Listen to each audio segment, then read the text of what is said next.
It's Monday night, middle of January. Just sat here tying up a few pole rigs. Normally this sort of time of year I go through all my pole rigs, all my hook lengths, all my elastics, and just make sure everything's okay and ready to go, everything's fresh for when the warmer weather kicks in and all the big festivals and the big matches and that sort of thing. So make sure everything's tip top this time of year. Normally the weather's not great this time of year. Having said that, it has been really mild recently. Yeah, go through all your rigs and your hook lengths, make sure everything's okay for when the bigger matches kick in. Just going through all my pole rigs now, and thought I'd do this little video to show you how to make up a few pole rigs, a few little tips I've learned over the years to make things easier for you and make them more reliable. I can't remember the last time I had a pole rig break, so it's a good way of making sure everything's tip top and nice and strong. Just a quick word on floats. I mean, like, being sponsored by a float maker is probably the best thing that could ever happen to me. It's made me simplify my fishing no end. As in, I know what I'm going to use for each situation I'm faced with. So, for an example, good all-round float, especially if you're fishing things like maggots and pellets and smaller baits, that sort of thing. A good all-round float is just a nice slim pattern. That's the DT F1 Slim. They're brilliant for, like, all my maggot short work is done with one of them. That's a 0.4 DT Slim. Mainly because when you strike straight through the water, no resistance whatsoever, and likewise when you get a bite, straight under, no problems whatsoever. So I mean, you can use them for worms, casters, maggots, pellets, that sort of thing. No problem at all. That's probably my favourite float, to be fair. Good all-round float. You can use them in a foot depth, the 0.1s. That's a good little guide, really. I mean, like a foot per 0.1 of a gram is a good guide to any newcomer to pole fishing, really. So a 0.1 using in a foot of water, 0.4 4 foot of water. They're brilliant for maggot short. That's my go-to float. If I'm not sure what I'm faced with, DT F1 Slim is going to be the go-to. I've got them made up in 0.1 all the way through to 0.6, and I mean, you can use the 0.5s, the 0.6s in 5-6 foot of water, no problem. So I'm going to make one of them up today, but just as a guide, I mean, like especially this time of year when it's windy. My other favourite float is a chimp. I've got them made up in 0.1 all the way up to 0.8. Like they're my classic bad weather float. If it's ever windy this time of year, put a chimp on, because the extra weight of the wire will hold it nice and steady. Likewise, if you ever want a wire stem slim float, that's a DTF1 wire slim. I've got them made up in 0.3 to 0.6. See there? They're my go-to soft pellet float this time of year. If it's a bit windy and you still want a slim float, they're a good, like, sort of in between the two, in between a chimp and in between a F1 Slim. They're perfect. And then, like, for anything over that, usually like your margin diamonds and your proper diamonds for, like, in the summer when it's like like for heavy fishing down the edge. And then on the flip side of that, go to silverfish float this time of year. It's a DT Nevis, used by Bob Nudd himself. So it must be a decent float.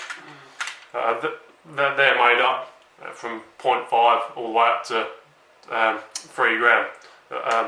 Silverfish fishing in deep venues, you won't get a better float than a DT Nevis. Only other floats I use really are the Skittles. Just show you some of them. Got them in 0.1, 0.2, 0.3, 0.4. Show you a couple of them. Glass stem or a carbon stem. Lovely little float. Slapping, fishing shallow, pellets, casters, that sort of thing. Lovely float, dead strong. You won't break one of them, never. Other than that, that's all I use really, pole float wise. Main line's dead simple as well. But 013 power line for this rig. The only really three main lines I use: 013, 015, 017 power line. I've used it for years, probably used it for 10 years now, and it's never let me down ever. See there. I mean, I will use the 019 sometimes. Only time I use 019 is like on snag rigs when, like, you know, trying to pull fish away, or sometimes on like shallow dobbing rigs, the thicker 019 just creates that slower fall for your dobbing rigs, that sort of thing. Yeah, that's it. Dead simple gear. Float choice needs to be kept simple, because otherwise you'll end up like scratching your head looking in your rig trays for ages and ages and ages. But I mean, normally go-to float DTF1 Slim this time of year, definitely. Yeah, that's it. So we'll make the rig now, show you a few little tips that I've learned over the years, and hopefully make it a bit easier for you to tie up some pole rigs. Right, so this is the rig we're going to make up today. That's a 0.4 DTF1 Slim. Got everything I need here, got my loop tyres. I don't really use a big loop tyre, to be honest, but you'll want smaller loop tyre for your hook length loop. But yeah, these things, I've had them probably 8 or 9 years now. I think they're called lever piombos or something like that. They're just what I use to pinch the shot on, and the other side you can use them to take any shot off if you need to. They're a godsend. If you've got goofy teeth like me that don't meet in the middle, they're brilliant. All I do to put a shot on is either side, thumb and finger, and just squeeze them on, and you'll get them on tighter than you would do with your teeth anyway. So just a quick word on silicone. Although it's in a frenzy box, this is all DT silicone. It's quite important, your silicone. Like when you're putting your silicone on like a new pole float to start off with, it's quite important to get it right. I mean, like if it's too tight on the stem, you'll find your line will just cut through it like cheese wire. Likewise, if it's too slack, your float will move up and down the line, and you won't be fishing properly anyway. It'll be like over depth or under depth. So you need to make sure that the silicone you're using is strong, which the DT stuff is. But you need to make sure that it's on tight enough to keep your float in place while you're fishing as well. So I'm going to start making this rig up there. Putting on 013 power line, and with shot, I tend to use one size shot for each size of float. So from experience, I know a 0.4 DTF1 Slim will take 12 number 10s. Likewise, a 0.3 will take 12 number 11s, and so on. So like a 0.5 would take 12 number 9. So I only use one size of shot for the size of float. So if I'm using a 0.4 and I have a shot ping off, I know that it's a number 10 that's pinged off. That's just another way that I simplify things in my fishing. So we'll start making this up now. I always put the spool in between my knees. That's just something I've done for years and years. I mean, like sat on the sofa as a kid, tying rigs up, I always put it between my knees. I know a lot of top anglers, they'll put it on a desk and put like a dumbbell weight on it. It doesn't matter, but you need to make sure that the line in between where you're working and the spool is tight. Otherwise, it'll make things a hell of a lot more difficult than they need to be. So I'll put the spool between my knees, then just take a bit of line in.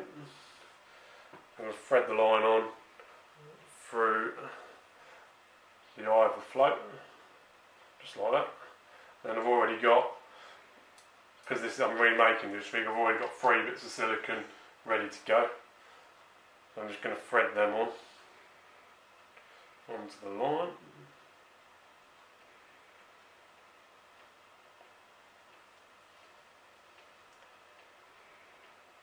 Don't know if you can see this on camera, probably not.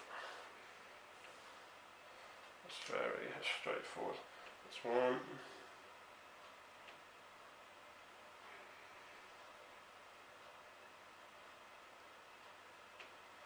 I think my eyesight's going.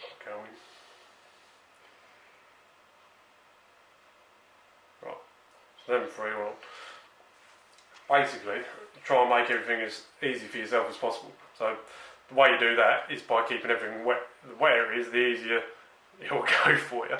So just wet your fingers, if you wet the end of the float, you'll find it's a hell of a lot easier to get your silicone onto the float stem than it is if it were dry. So I normally just stick it in your mouth and you'll find that the silicone goes on dead easy. Just wet the very end of the stem and they go on dead easy. That's them three on. What I always like to do is leave a gap between, it's not so important with slim floats, but I always like to leave a little bit of a gap between the base of the float and the first stem. I don't know if I've got another float here I can show you, but like for example, on a round body float, you want the first rubber a long way down to stop it from cutting into the side of the body, because if you have the first rubber right underneath your body on your float, that line between that first rubber and the eye will cut in to your float a lot easier. I mean, these are all like coated anyway, these floats, but if they're on like cheaper bowl floats, if you put that right under there, you'll find that your line will cut into your body on the float, and it'll you know, it'll weaken it and it'll sink. A little tip for you there. And all I'm going to do now, my float's on the line, all I'm going to do is just tie a rough overhand loop. All I'm going to do now is tie a rough overhand loop. So that doesn't really matter too much because you're going to cut that off anyway. That's just a figure of 8 loop. So, right, so what you've got at the moment is big loop in the bottom of my main line and you float on the line. So I know this takes 12 number 10s, got my shot pliers, got all my number 10s ready to go. This is a little trick I learned from watching an Alan Scott Vaughan video ages ago. Just a way of making sure that what your shot on the line are they're not going to fall off as easy, and that the line on your rig is fresh and not damaged in any way whatsoever. So I'm going to start putting my number 10s on. What you want to try and do is, if you imagine that's your line, you want all your shot lined up, like try and line all your splits up. So if you imagine, like if you didn't line your splits up, your shot would be like either side of the line and it's not going to hang as straight. Whereas if you line all your splits up, your shot are going to be all on the same side of your line and it's going to hang nicer and offer you better presentation. So start whacking these number 10s on. The way I do it is I put one on and then I'll try and line them all up from the bottom. So you're starting from the bottom and working your way up, going towards the float. So once you get a few going, you can really rattle them out quick. So I've got my first one on. I can see where the split is. I'm going to hold that in between my two fingers, put it on the end of my finger, and then try and line up the split with the previous one. It's nice and tight.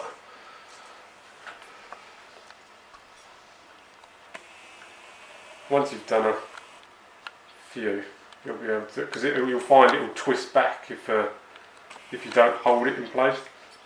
So just trying to line all the splits up.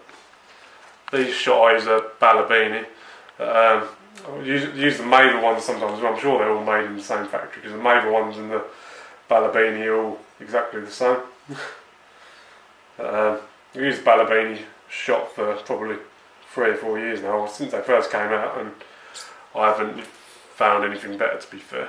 I don't use Stotts anymore. I used to use Stotts a lot when I was younger, but nowadays I just use shot. I use Stotts on my shallow rigs or some of my margin rigs, but to be fair, 99% of my fishing is done with shot, because Stotts tend to move around a lot. So you find, like, after you've caught a fish, sometimes your shot and pattern will be completely different. They've moved all over the place. So you spend your whole match moving your shot back to where they were before, and that's no good for me. You don't want to be like redoing your shot and pattern every time you catch a fish or when you lose a fish. If you think about it, if you spend 10 seconds redoing your shot pattern, and you do that 6 times over the course of a match, that's a minute you've wasted. I know it's not a lot, but well, if you have to do it after every time you've caught a fish, then you could be wasting 5 minutes throughout the match, and that could be the difference between catching 2 more fish or not. So it does make a difference. And I know they're easier to put on, but I'd rather spend time at home putting proper shot on than wasting time during the match. You've got to spend 5 minutes or longer redoing your shot and pattern after every fish throughout a match. It's not really any good.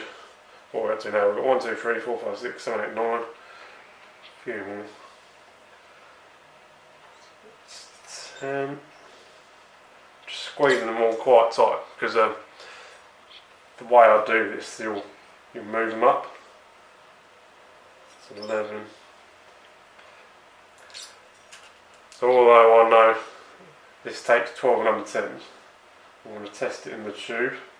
I say tube, I've got an old Coke bottle. I've cut the top off rather than spending 20 quid on a shotting tube.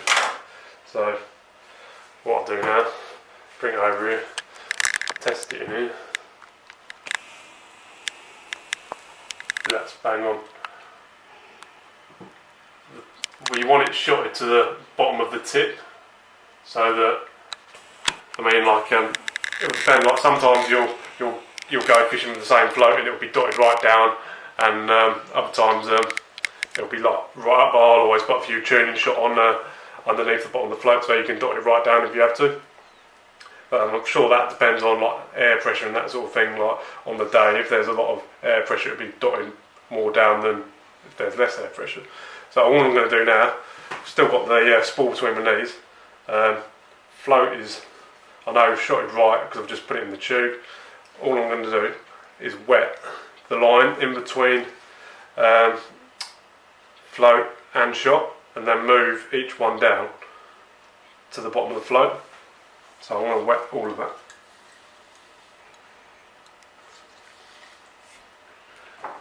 Then move it all down. You're going to waste maybe a foot or 2 foot of line, but by doing things this way, you know that all your shot are on your line and you're not going to get any ping off as soon as you move them when you're setting up, because you don't want to be like wasting time before the start of the match putting more shot on if you don't need to. And you'll find that they'll be on the line, and you won't damage the line that they're eventually on. And another little bonus of doing things this way is that once you've moved a few, or once you've moved the shot at all, you'll get a little groove on the inside of your shot, so it will stay put where it is, but you can move it fairly easily around as well. So that will stay there if like it brushes against the landing net or whatever when you're playing a fish, but you can move it quite easy as well. So nearly there. Move them all down. You can feel it actually. If you do it, I do it with my fingers, but you probably shouldn't because it can burn your fingers sometimes. So another great thing about these is you can move shot with them as well, just with that little sit at the end. They're godsend they are. Be lost without them. So I don't bother putting the shot and pattern on the rig before I actually go fishing, because like sometimes I want like a strong bulk like what I've done there, and other times I might want a bulk of 2 droppers. It depends on the situation. That'll be how I leave them on the winder, just in a bulk like that. Then all this line, you feel like sometimes like you run your fingers across it and it's all damaged from where you've moved your shot. So what I've got now is 12 number 10s on some line that I know is fresh, and I know it's not damaged in any way, because you can sometimes kink your line when you're moving your shot up and down, and I don't want any weakness in my rig whatsoever. So that is it basically. All I'm going to do now is get me a little loop tie and tie the smallest possible loop I can get for me rig loop. And when we do that, we get a tiny little loop tie, And I'm just going to 1, 2, 3 turn. Always wet your knots, always. Pull that tight. That way, the smaller the loop you get, the closer you can have your shot to your hook length. I know you can use like 3-inch hook lengths nowadays, but I always try and do the smallest possible knot I can do for me rig loop. And that is it, that is a rig basically. All I've got to do now, I've got an 18cm winder. I know that my 7 foot long top kits for my Tournament Pro, I can put 14 turns on there, and that'll be exactly the right length for my match 2 and 3 top kit on my Tournament Pro.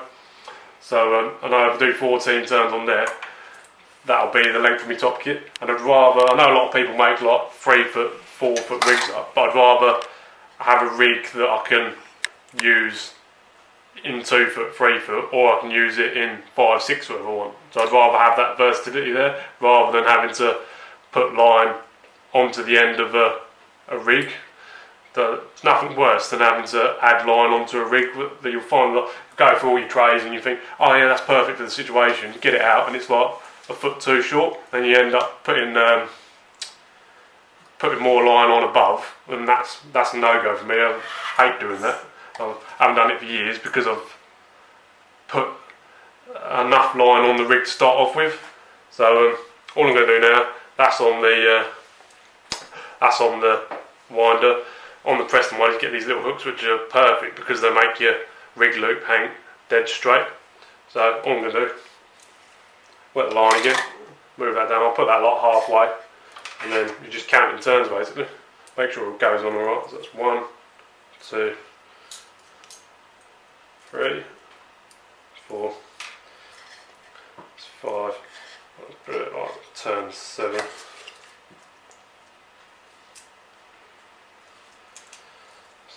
8, 9, 10, 11, 12, 13.